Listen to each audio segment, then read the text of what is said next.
To make the shoulder belt, I had taken the wrap that goes around your waist along the trench coat, and I had cut that off. And the first thing I had to do, because the edges were at triangles, I snipped them. These edges right here, I snipped them flat. Then I glued them shut because they were double-sided. They had an inside, so I glued the end shut. And second thing you have to do is wrap it around yourself over your shoulder and make sure it has extra room. After you wrap it around yourself, figure out where the buckle would belong along his chest, and then cut it there with a lot of extra room.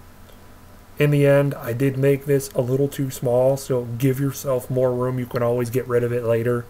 Please just listen to what I do. I know I thought it was going to be enough, but I still used it regardless. It just wasn't as comfortable. It was a tad bit too tight, but that was wrong on my fault. So just make a little bit more room than you need. Next, what you should do is take some coat hanger wire or copper wire, whichever you have available. Copper wire you can get at the Joann Fabrics or hobby stores or anywhere closest to you. Coat hanger wire, you can just cut off a coat hanger, but you need wire cutters or snips. But you can take some of that and bend it flat into a line. Next, what you should do is take the leather strip you have and hold it up against the wire, and then mark it with your finger, and then keep looking at it and double that with a little bit of extra room, so when you wrap it around into a circle or a square, whichever way you decide to make the buckle, it would fit all the way around with a little bit extra room.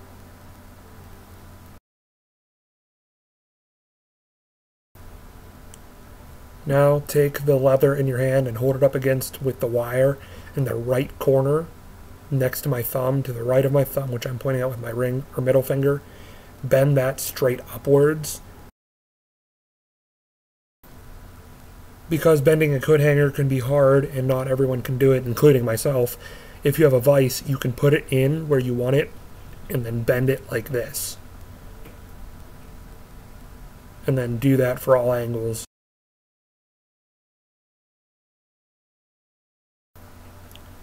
Now that it is in an L shape, you can take about a couple centimeters above where it actually is and bend it so the part on my thumb is parallel and then it looks like a square. Once your square is finished, by using pliers and ending up in the corner with a little tiny hole just with where the wires meet, then you can take some extra wire and flatten it out all the way, and then we can make the pin. Once you bend it as flat as you need it, hold the pin in the middle of the buckle itself and figure out how long you need it. After you figure out how long you need it, pull a little bit down towards the bottom of the buckle and take that little edge, make it long enough so it wraps around the full buckle and then it can't come off in a circle shape. Next, you should slide it through the leather and make sure everything works, that it all moves and the pin moves. And then the next step you should do is make a hole. This is where I messed up because I used some of the slack I had. This is where you should have extra slack so you can pull it through the buckle and then drill a hole or pin a hole or however you decide to make a hole. Use the extra slack and then pull it through. Now that the hole has been made, you can find out a way to secure the leather down. I am going to hot glue it. You could sew it, hot glue it, fabric glue it, any way you want.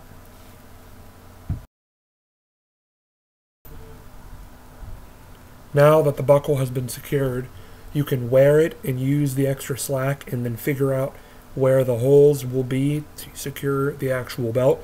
Mark them and drill the holes through.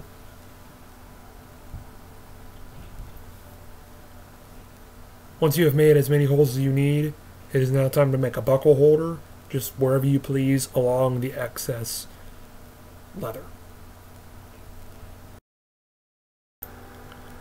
After you made the buckle holder onto the belt, you are done.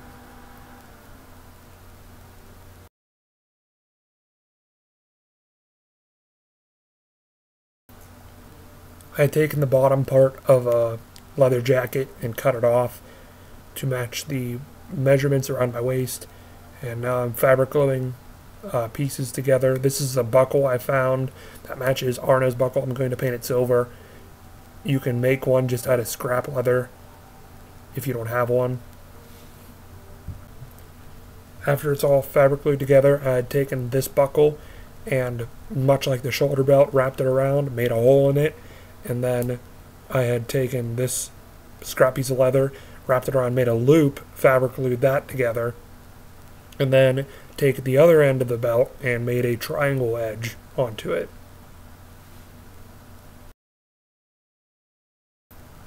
After you had done those things that I had said before with the buckle and the edge of the belt, next thing to do to take the glue, or fabric glue or hot glue, whatever, and glue the buckle onto the belt.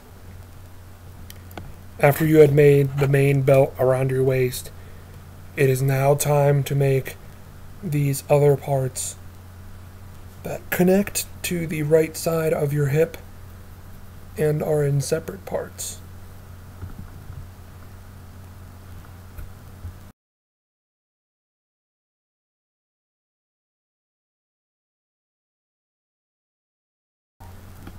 I'll start with this part, which is on my upper left thigh right there, and it goes around to my waist on this side, right here.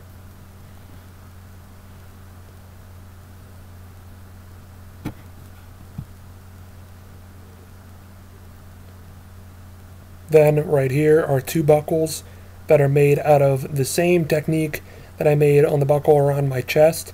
I had taken metal, looped it around, connected it with a circle in the middle, and then looped it around again. So there's four metal squares and two circles, and then the squares get connected by the circles.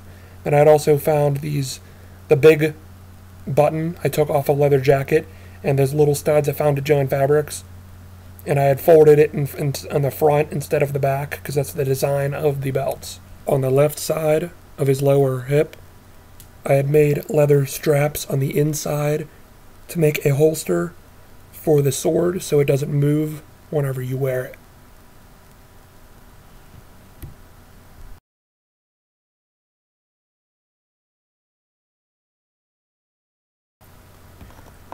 Then, as we go along to the back, these two continue, and then the top one is glued on farther than the bottom, so the bottom hangs lower. So then this one's taller, and then this button is identical to the one on the front from the same jacket. I just ripped it off. As we get to the other side, his right hip, I have another little tiny stud on the top, but the connector, the trick to connect them all is snaps. So there's one snap there, and then the connector there. And then underneath that, there are two more. So on the very main waist belt, I put one connector. Then the connector there to that one. So that hooks on to there. Just like so. And I had to rip these all off of a jacket. As you can see, there's leather. I cut around it just to give it enough support and glued those on in the respective spots. So that hooks onto there, and this back one hooks onto the back as well.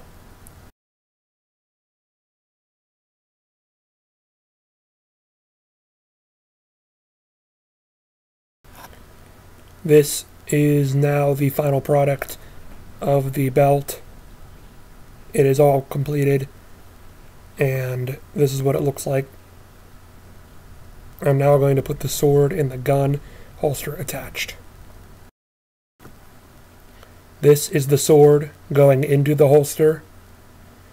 So you kind of hold it open, slide it through. So it goes in pretty rough. There it is. And then here it is coming out.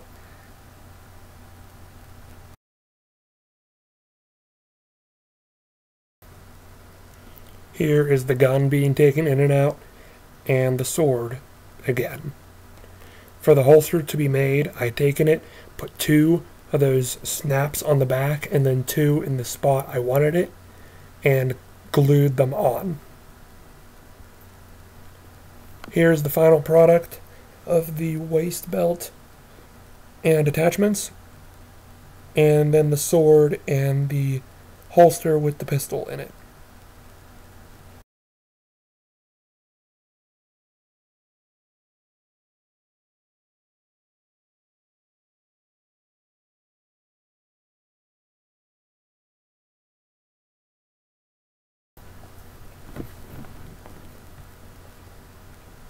To make the Vambraces, I had taken a sleeve, and I'm going to cut it at a certain point as where I want it, up along my arm, and I'm going to cut this front part off because that's not needed.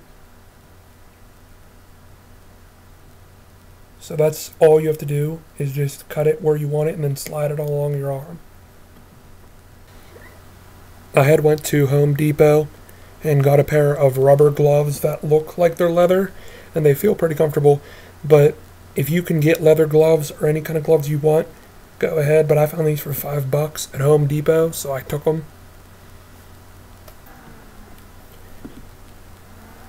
As for the hidden blade, I had not made my own design. If you want to make one from scratch with a drawer slide, go and find my brother's video in the playlist. I will also link that in the description. I had made one from ACCreations. I will link his video in the description as well. He has made a great hidden blade model, and this is how it works. I made straps just off of leather and buckles, and put it underneath my hidden blade with my glove on. It worked out really well. It's a gravity hidden blade, so it works like that. And then you just raise your arm. There it is underneath. Then you raise your arm to put it back in, so it doesn't fall out. And the straps just wrap around your glove.